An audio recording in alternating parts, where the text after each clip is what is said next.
Hi friends, welcome back to Vijis School Cooking. எல்லாரும் எப்படி இருக்கீங்க? சேஃபாக இருக்கீங்களா? இன்றைக்கி நம்ம சேனலில் Deepavali special sweet recipe Mysore pak தான் செய்ய போகிறோம். கல்யாண பந்திலாம் வைப்பாங்கள்ல, இந்த நெய்லாம் சேர்க்காம அந்த மைசூர் பாக் தான் நம்ம செய்ய போகிறோம். நம்ம சேனலில் இப்போ தான் நீங்கள் புதுசாக பார்க்குறீங்கன்னா வீடியோ ஸ்கிப் பண்ணால் முழுதுமாக பாருங்கள். பிடிச்சிருந்தா சப்ஸ்கிரைப் பண்ணிக்கோங்க. கூடவே இருக்கிற பெல் ஐக்கானை ஆலில் செட் பண்ணி வச்சுக்கோங்க. இப்போ வாங்க ஃப்ரெண்ட்ஸ், இந்த ஸ்வீட் எப்படி செய்யலான்னு பார்க்கலாம். ஃபஸ்ட்டு ஸ்டெப்பு, ஒரு பாத்திரம் எடுத்துக்கோங்க. நீங்கள் இந்த மைசூர் பாக் எதில் செட் பண்ண போகிறீங்களோ அந்த பாத்திரத்தில் லைட்டாக நெய் தடவிட்டு தனியாக ஒரு ஓரமாக எடுத்து வச்சுருங்க. பாத்திரம் பார்த்திங்கன்னா கொஞ்சம் அகலமாகவும் கொஞ்சம் ஆழமாகவும் இது மாதிரி எடுத்துக்கணும். இல்லைனா நீங்கள் கேக் பேக் பண்ணுற டின்னு, ஸ்வீட்லாம் செட் பண்ணுற டின் வச்சுருந்திங்கன்னா கூட அதில் நெய் தடவி ஒரு ஓரமாக எடுத்து வச்சுருங்க. அடுத்த ஸ்டெப்பு, ஒரு கப்பை எடுத்துகிட்டு அதுலேயே நீங்கள் எல்லா பொருளையும் கரெக்டாக மெஷர் பண்ணணும். நான் ஒரு கப் அளவுக்கு கடலை மாவு எடுத்திருக்கேன். இது சரியாக ஒரு 250 கிராம் இருக்கும். அதாவது 1/4 கிலோ கடலை மாவு. நீங்கள் கப்பில் எடுக்கிறதா இருந்தால் ஒரு கப்பு அப்படியே தலை வெட்டி நீங்கள் கடலை மாவு எடுத்துக்கோங்க.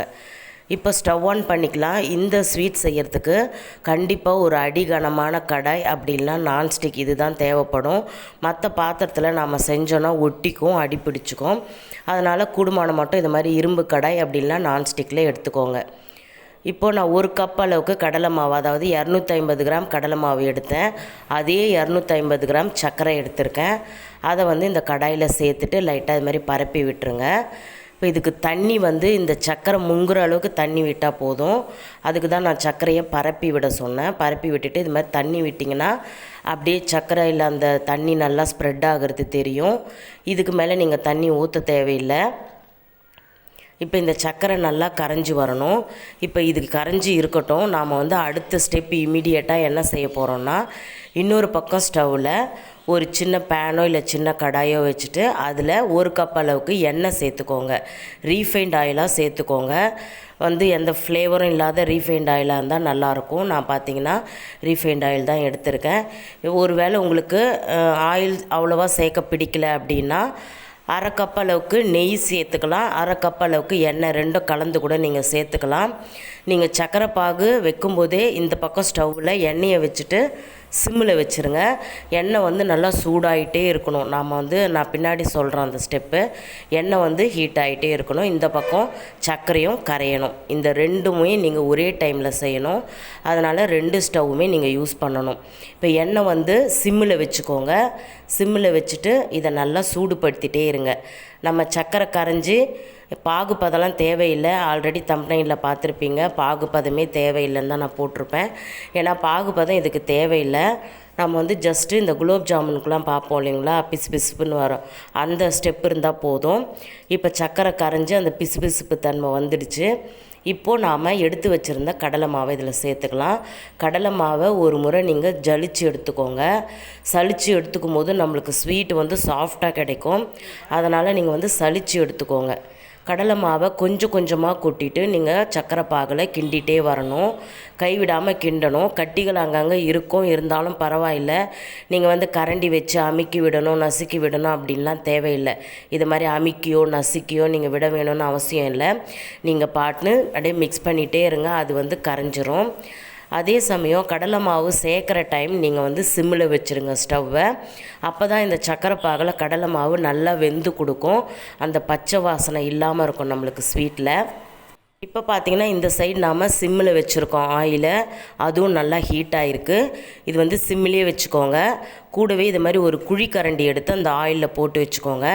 ஏன்னா நம்ம கொஞ்சம் கொஞ்சமாக ஆயில் சேர்த்து இதில் மிக்ஸ் பண்ண போகிறோம். இப்போ சர்க்கரை எல்லாம் நல்லா கரைஞ்சிட்டு கடலை மாவு கொஞ்சம் திக்காகிருக்கு பாருங்கள். இதை மாதிரி பபுள்ஸ் வரணும். நல்லா கொஞ்சம் பார்த்திங்கன்னா தெரியும், பபுள்ஸாக வரும். இந்த பபுள்ஸாக வரும்போது நாம் இந்த எண்ணெய் காய்ச்சிட்ருக்கோம் இல்லையா, அந்த எண்ணெயை ஒரு குழிக்கரண்டியாக நீங்கள் சேர்த்து மிக்ஸ் பண்ணிக்கிட்டே இருக்கணும். முதல்ல ஒரு குழிக்கரண்டி ஊற்றிட்டு அந்த எண்ணெய் நல்லா அந்த கடலை மாவு நல்லா உறிஞ்சணும். உறிஞ்சதுக்கப்புறம் நீங்கள் அடுத்த குழிக்கரண்டியை சேர்த்துக்கணும். இது பார்த்திங்கன்னா கொஞ்சம் நேரம் எடுக்கும். ஏன்னா நம்ம எல்லாத்தையுமே சிம்மில் வச்சு தான் செய்கிறோம். ஏன்னு பார்த்திங்கன்னா கடலை மாவு நல்லா வேகணும். பச்சை வாசனை இருந்தால் நல்லாவே இருக்காது. நான் இப்போ 2வது குழிக்கரண்டி சேர்க்குறேன். அந்த எண்ணெய் சேர்க்கும்போது பாருங்கள் அப்படியே பொங்கி வரும். அதுதான் மைசூர் பாக்கில் அந்த ஒரு மாதிரி ஓட்டையாக இருக்கும் பார்த்திங்களா, அந்த டெக்ஸ்சர் கொடுக்கும். அதனால தான் கொதிக்கிற எண்ணெயை வந்து கொஞ்சம் கொஞ்சமாக சேர்த்து மிக்ஸ் பண்ணணும் அப்படின்னு சொல்கிறேன். இப்போ பார்த்திங்கன்னா திருப்பியும் இந்த எண்ணெய் நல்லா உறிஞ்சிடுச்சு. திருப்பியும் நீங்கள் இன்னொரு குழிக்கரண்டி எண்ணெயை சேர்த்துட்டு நல்லா மிக்ஸ் பண்ணணும். நீங்கள் முதல்ல சேர்க்குற எண்ணெய் நல்லா உறிஞ்சினதுக்கப்புறம் அடுத்த ரவுண்டு எண்ணெய் நீங்கள் சேர்க்கணும்.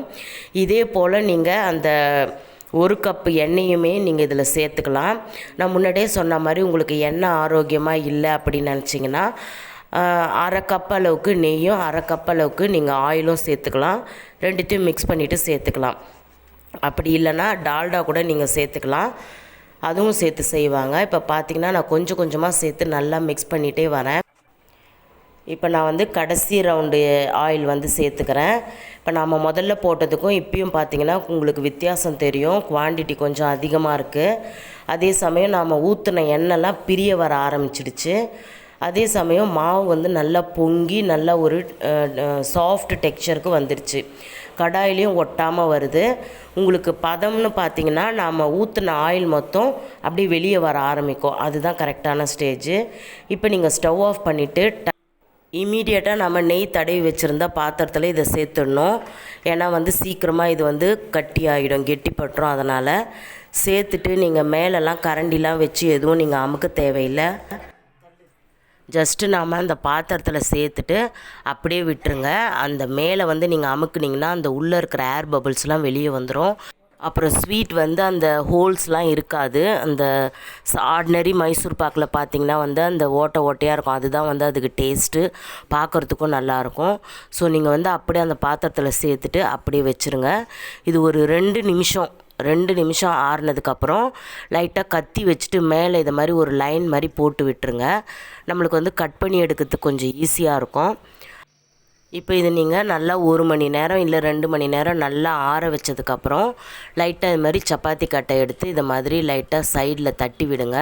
நம்ம ஆல்ரெடி நெய் வந்து தடவி இருக்கோம், அதனால் நம்மளுக்கு ஒட்டாமல் தான் வரும். இருந்தாலும் அடிபாகத்துலையும் லைட்டாக தட்டிட்டு நீங்கள் ஒரு பிளேட் ஒன்று வச்சுட்டு இது மாதிரி கவுத்து விட்டிங்கன்னா நம்மளுடைய மைசூர் பாக்கு வந்து சூப்பராக ரெடி ஆகிடும். அதுக்கப்புறம் நீங்கள் வந்து கத்தி வச்சுட்டு கட் பண்ணி நீங்கள் பீஸ் போட்டுக்கலாம். பார்த்திங்கன்னா தெரியும், ஒட்டாமல் வந்திருக்கு பாருங்கள். நம்ம ஆல்ரெடி லைன் போட்டு வச்சதுனால எனக்கு அப்படியே வந்து பீஸாக வந்துடுச்சு. பார்த்திங்கன்னா தெரியும், டபுள் கலரில் சூப்பராக நம்மளுடைய ட்ரெடிஷ்னல் மைசூர் பாக் ரெடி ஆகிடுச்சு. கண்டிப்பாக இந்த தீபாவளிக்கு உங்கள் வீட்டில் ட்ரை பண்ணி பாருங்கள் ஃப்ரெண்ட்ஸ். அண்ட் இந்த வீடியோ பிடிச்சிருந்தா கண்டிப்பாக இதுக்கு ஒரு லைக் பண்ணுங்கள், உங்கள் ஃப்ரெண்ட்ஸ் ரிலேட்டிவ்ஸ்க்கு ஷேர் பண்ணுங்கள். மறக்காமல் நம்ம சேனலை சப்ஸ்கிரைப் பண்ணி பெல் ஐக்கானை ஆலில் செட் பண்ணிக்கோங்க. அப்போ தான் நான் போடுற வீடியோ உங்களுக்கு உடனுக்குடன் நோட்டிஃபிகேஷன் வரும், நீங்கள் பார்த்து என்ஜாய் பண்ணலாம். ஓகே ஃப்ரெண்ட்ஸ், நெக்ஸ்ட் ஒரு இன்ட்ரெஸ்டிங்கான வீடியோவில் சந்திக்கிறேன். Until then, it's bye from Vijay. Thanks for watching.